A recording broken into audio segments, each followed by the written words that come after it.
Now, if you paid any attention at all to Georgia politics, I'm sure you have, then you know that for Georgia, for about the last decade or so, even more than that, generation has been colored red, the red and the blue, this kind of thing. And we're no longer red. Now, I'm not sure exactly what color we ought to be, whether it should be pink or coral or mauve or lilac or something, but we're changing.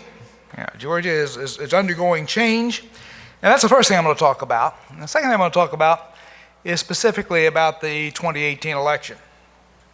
I assume you remember that. Okay, so how has Georgia changed? All right, again, kind of the first take at it would be, change? What do you mean? Republicans won everything in 2018 like they did each of the last several elections. Indeed, you have to go back to 1998 to find a time when a Democrat who wasn't already an incumbent won a statewide position in Georgia. So yeah, that's about a generation. So yeah, Republicans won everything, but the margins are getting a lot closer. I'm going to look at two ways in which the margins have gotten closer. Now, this first way, what we're looking at here is the margin of vote for the Republican at the top of the ticket. And what you can see there is that it peaks really about 2004. That would have been when George Bush was reelected. In terms of state politics, 2006 with Sonny Perdue being reelected. And then it drops down, it kind of stabilizes at a margin of around 200,000 votes. But this last election, Stacey Abrams erased about 3/4 of that. So that the margin of victory by which Brian Kemp won, about 55,000 votes. So that'd be one indication of how it's getting closer. And indeed, in terms of vote totals, that was the closest gubernatorial election we'd had since 1994, back when Zell Miller beat Guy Milner. You may remember that. If we look at it, though, in terms of percentage, which maybe makes more sense because we're a growing state, we're the 8th largest state in the nation in terms of population. So if we look at it in terms of percentages, so now you see how, again, the same peaks back about a decade, a little over that ago, and now the most recent one, the Kemp-Abrams contest, the Republican wins, but barely over 50%. You remember there was a long, drawn-out recount to see if he was going to actually avoid a runoff. As a political scientist, I was hoping for a runoff. Not anything against Brian, it's just it had been another election. That's what I study, so it had been great for me to have had an election long in December when nobody else is having elections. But so he barely avoids a runoff by about 18,000 votes. So that was the closest in terms of percentages for governor since way back in '66, which was the first year Republicans even had a candidate for governor in Georgia. Okay, so that's one thing, all right? So our general elections are getting a lot closer. Then there were some surprises. Nobody thought or would have thought if you'd asked them 2 or 3 years ago, could a Democrat win in the 6th district? That was the Tom Price district, where Tom Price had hardly any opposition at all. Well, that, of course, is a district that flipped. Lucy McBath won that district. Big surprise, knocked off Karen Handel. And then just across the border from that, the 7th district was another nail-biter. Rob Woodall, the Republican incumbent, held on by 433 votes. Well, that was sufficiently a near-death experience. Rob's already announced he's not running again. Take it away. It's just too difficult. So, those are two districts to keep an eye on in 2020. They're going to be among the most competitive in the nation. So that slipped away. And then if we look at the state legislature, again, we see change coming. Now, that's a graph there of what's happened in the state Senate. You see the red line comes up, crosses the blue line back in 2002. That was the year, of course, that Sonny Perdue became first Republican governor in 130 years. First Republican governor since, I'm sure you all remember, the first and only Republican governor before that. Great name, Rufus Bullock. And after he was impeached, my family had to leave the state for generations. But that's another story. So anyway, we see here the pinchers are starting to come together. As Democrats are making some headway there in the state Senate and making even more headway in the state House, where they picked up a total of 14 seats right in the Atlanta metro area. Again, the big growth part of Georgia. Now, Democrats lost 3 seats, so it was a net gain of 11 for Republicans. They lost 2 seats they'd picked up in special elections in Athens, and they lost a seat down in the Americas. But again, you can see what the trends are, so that right now, at least in the state house, Republicans are at about the same shape that Democrats were if you go back to about 2000, 2002, just before the Republican takeover. So again, another indication of how partisan politics are changing in Georgia.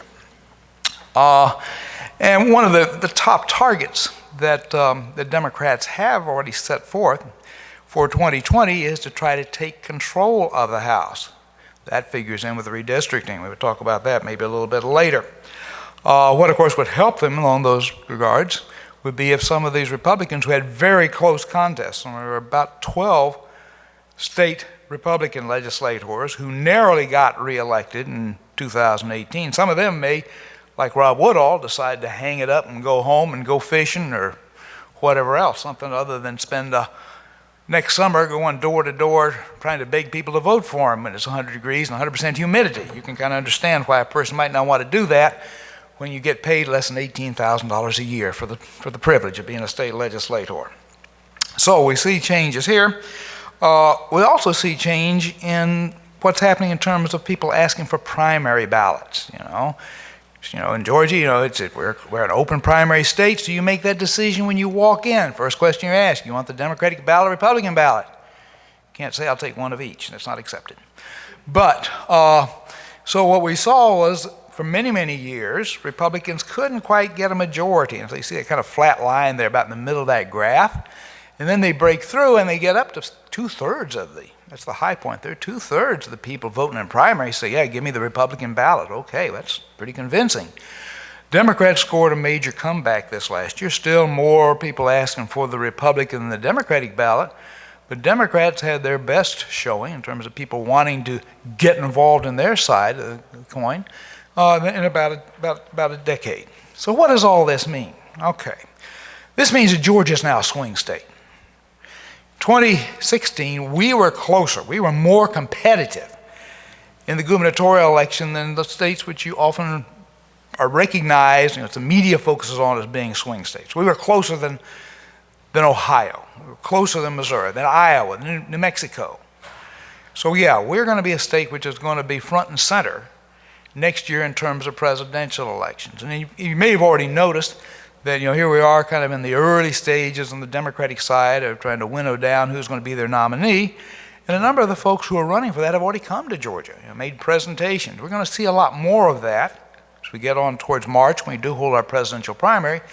But what's going to happen after that, next fall, is we're actually going to be seeing Donald Trump, someone's going to be the Republican nominee, and whoever the Democratic nominee is, actually coming to Georgia and making presentations.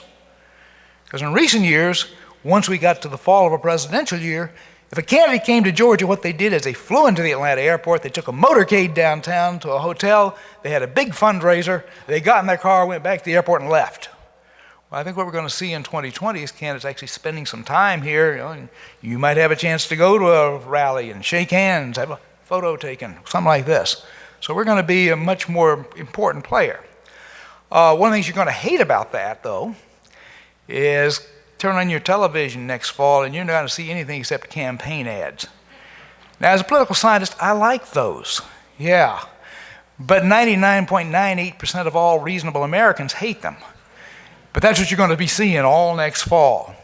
Kind of underscoring this, that the media recognizes the change back in March on Meet the Press. Chuck Todd devoted one of his sections to how Georgia was changing, and he focused on Cobb County. As he pointed out, there had been a 22 percentage point swing in the vote pattern in Cobb County in 6 years. Yeah, Stacey Abrams carried Cobb County by 30,000 votes. Now again, we used to think of that as being kind of Republican heartland. Not anymore. It has changed. And so like I say, we're going to be an exciting state for politics for next year. Yesterday you had David Perdue speak to you. Yeah, right. He's scared. At least he's aware that this is not going to be an easy re-election, and so that's why he's really appreciates having you all invite him down here to come and get to make a presentation in front of you. So there's going to be that. There's going to be those 2 congressional contests I talked about. There are going to be a number of state legislative seats that are going to be in play. So it's going to be a lot happening next year. A lot happening. Now to kind of go back and set the scene for that, let's look a bit at how 2018 played out. Okay, again, we Georgians were really interested in what was happening last year. Now the general pattern is, and this is true not just in Georgia, but in virtually every state. In a presidential year, there's lots of attention because there's so much in the media and everything, so much hype, so lots of people participate. 2 years later come the midterm. Sure, it's important in Georgia. That's where we choose our constitutional officers, choose our governor, but still, usually there's a huge drop-off in participation. For example, back in 2014, we only had about 2.6 million people vote, where in 2018 it was 4.1 million. So one would have projected, based upon that seesaw, that come 2018 we might have had 2.7, 2.75 million. No. We had 3.9 million people vote. It was almost equal to that presidential turnout. That's how excited people were, how interested they were in primarily the gubernatorial election last year. So, lots of excitement. Now, people like Brian Kemp in Georgia, and Ron DeSantis down in Florida, and Rick Scott, the new senator from Florida, what they ought to really do, based upon having won election, is they ought to, I don't know where exactly to go, but they ought to take out their credit card, put a lot on it, and send a huge bouquet or something even nicer than that to Chuck Schumer. Probably also send one to Kamala Harris, and one to Cory Booker. Because arguably the reason the Republicans held on to the governorship here and in Florida and that Senate seat and some other places around the country, I'm just talking about things which are kind of in our neighborhood here, since we're almost in Florida, on the better side of the state border though. The reason is that Democrats might have won these positions, but for the tilting at windmills, which Democrats were doing in trying to defeat the nomination of Justice Kavanaugh. Because under the, what's called the nuclear option, where you cannot essentially filibuster judicial nominees and anything else, it was pretty clear that Kavanaugh was going to be confirmed. And what happened as a result of Democrats making such a big deal of it and pushing back against it, it has eliminated the enthusiasm gap. Prior to that point, again, you can see this by looking at tracking polls, looking at polling data. Prior to that, there was a huge difference in how excited Democrats were as opposed to Republicans about that upcoming election. And Democrats were much more excited. A lot of Republicans got, yeah, ho-hum, I may not vote. But once that judicial nomination became politicized, then a lot of Republicans got excited and turned out. The model under which Stacey Abrams was running was one in which she hoped and anticipated and was working toward having the level of turnout among Democrats equal to what one gets in a presidential election, and she was hoping that Republican turnout would be what is typically in a off-year, a midterm election. Had that happened, she would have won. But I just gave you those figures indicating, yeah, Republicans at the last minute rushed to the polls so that both sides turned out at something approximating what usually happens in a midterm election, in a presidential election and not in a midterm election.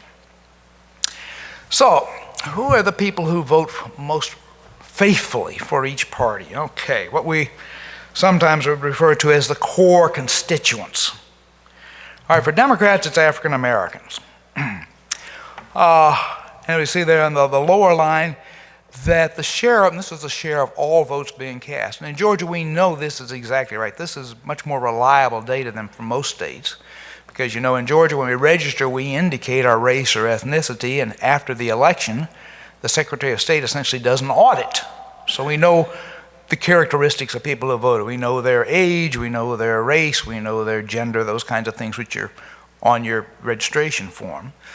So what we see is that, yeah, African Americans casting about 30% of the vote, and that's been true now for most of the last decade.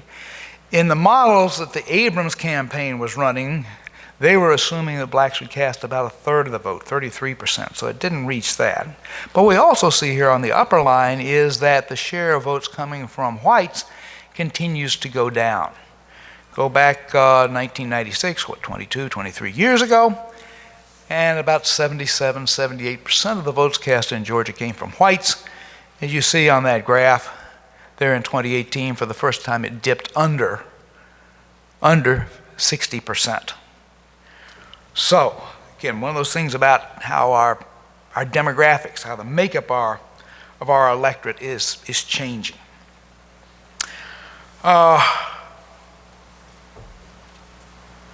Usually, there is an uptick in white participation, again, in the off year, in the midterm year, and this graph shows that did not happen. That slide continued on down from 2014, 16, 18.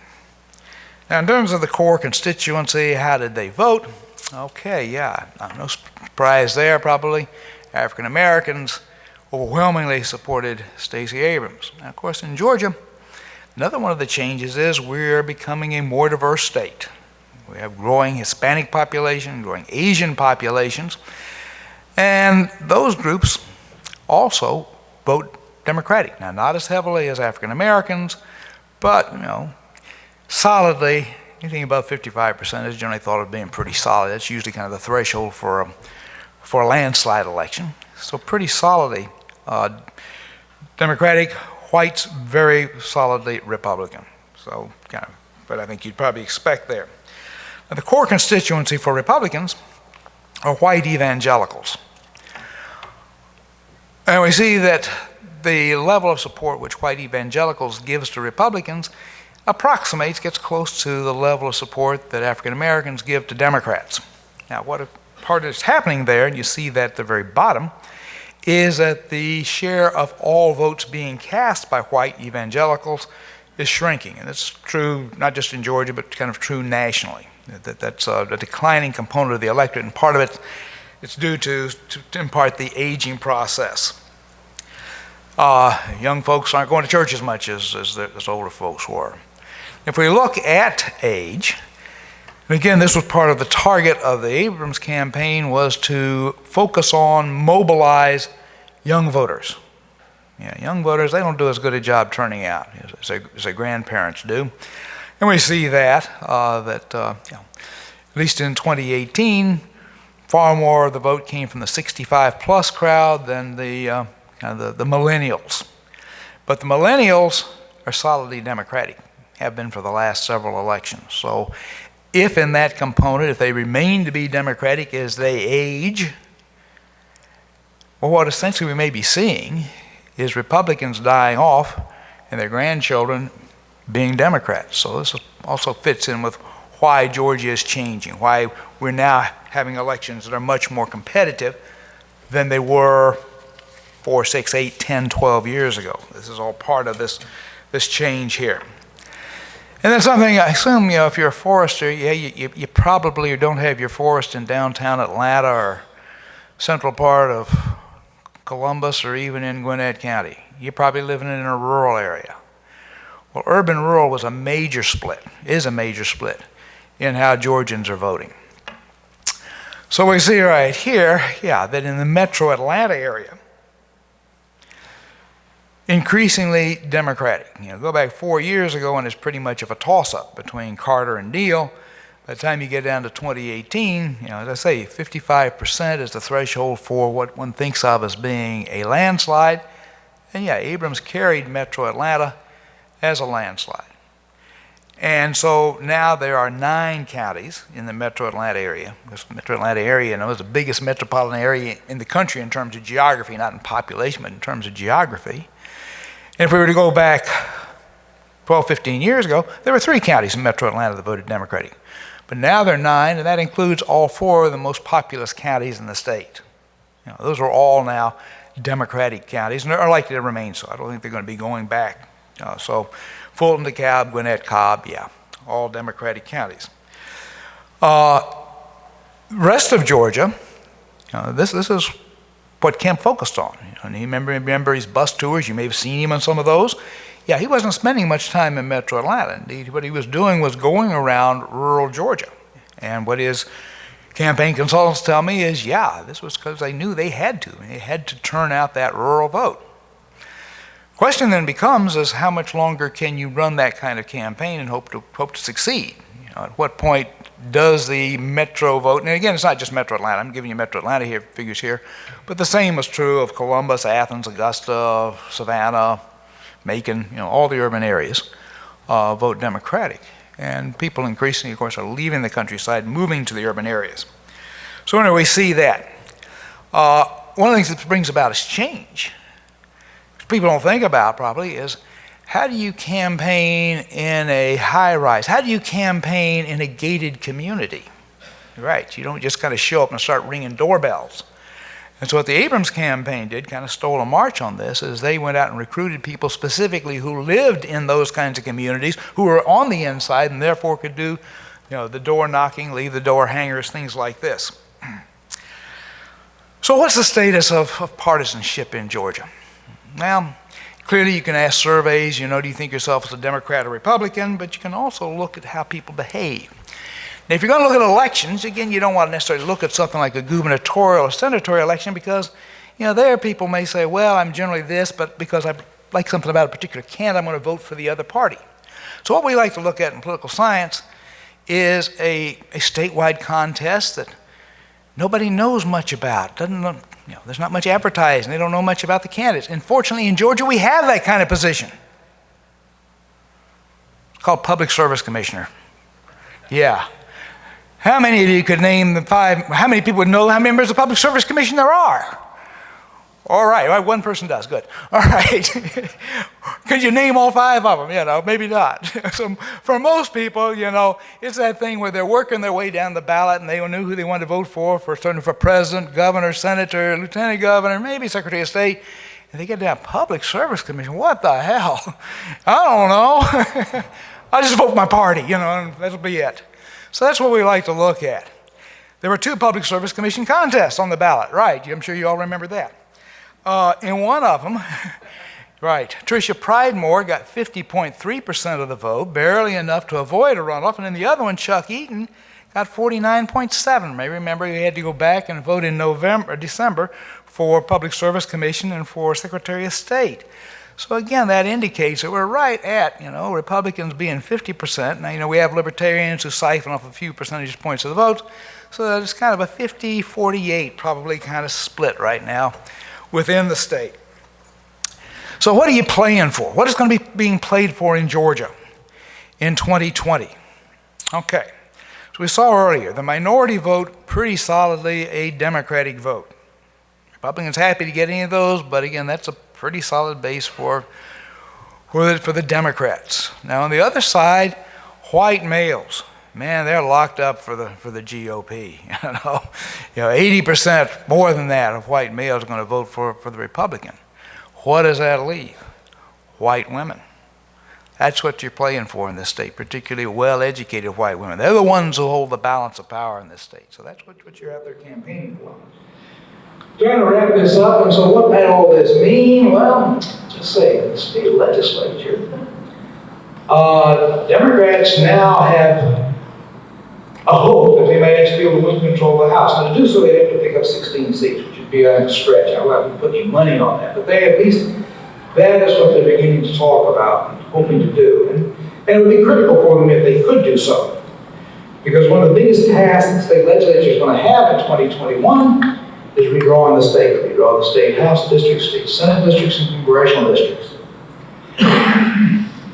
When you draw the maps now, you can often then come up with a map which will allow your party to hold control for the next decade. That's why that is so significant.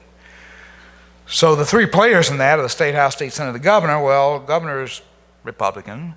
State Senate isn't likely to flip. And so if Democrats are going to get a seat at the table, they have to win the State House. If they don't do that, then there's a good chance the Republicans can hold on to both chambers of the legislature until roughly 2032. So that's not going to be necessarily the biggest story. The big story will be, of course, how does Georgia vote for president? Does Senator Perdue get reelected? But kind of underneath that, something maybe affects you more kind of in your daily lives, who's to be in control of the state legislature? How are they going to districts? What district are you going to be living in come 2023? So anyway, it's going to be an exciting year next year. I can hardly wait as a political scientist. Thank you so much.